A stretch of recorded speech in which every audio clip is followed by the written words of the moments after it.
These are some of the tools you'll need to become acquainted with in order to successfully complete your studio program at Santa Fe College.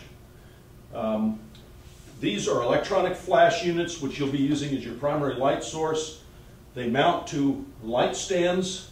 This is a standard light stand. This is a light stand for background.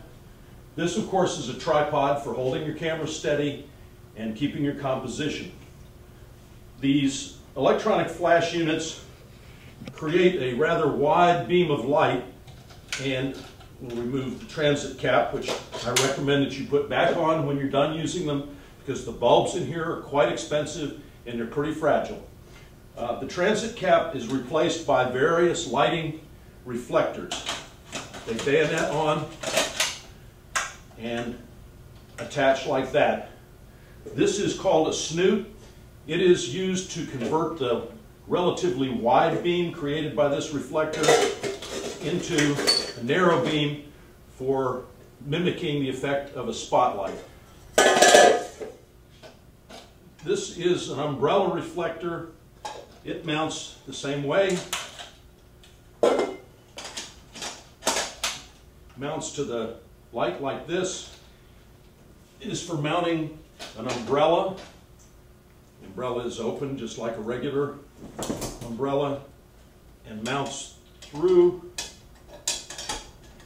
the umbrella mount. This, by the way, is a white umbrella that can be used to reflect light off to make it wider. It can also be used as a shoot-through where the light goes through it to soften it even further. This is another style of umbrella. It has a black backer to prevent light from spilling through it, unlike the white one. And it also has a gold insert to produce a slightly warmer tone of light. In order to communicate with the camera, the flash has to be triggered with a radio slave. These two pieces work together to communicate with the camera and the flash. This does two things. It allows you to work wirelessly and fire your flash, but even more important, it prevents high voltage from ever getting a chance to damage your delicate electronic parts in your digital cameras. So this little transmitter slides on to the hot shoe of your camera, and this plugs in to the power cord and into the flash unit. On your electronic flash, this is an external supplementary slave unit which senses the firing of a primary flash and enables you to trigger a secondary flash. It plugs in to the accessory port on the top of your flash.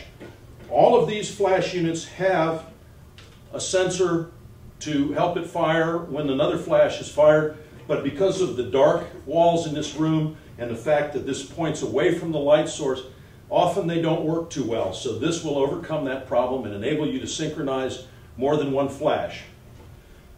This is a flash light meter, and you will need this because the meters in your camera are not capable of determining the correct exposure with external flashes. They only work with camera flash built in or mounted to the hot shoe. So this is necessary to get a ballpark setting initially to set up your camera. Of course, you'll use the histogram in the camera after you make your initial exposure to determine your final f-stop and shutter speed settings. This little device here is a white, gray, and black card, and this is used to help you determine the correct contrast of your photograph. And this is a chuck that's used to mount to your camera. It screws to the bottom of your camera and mounts to the top of the tripod. This device is a softbox. It mounts also to these lights and is used to produce a very soft and flattering light, particularly suitable for portraits and also for still lifes and other assorted things.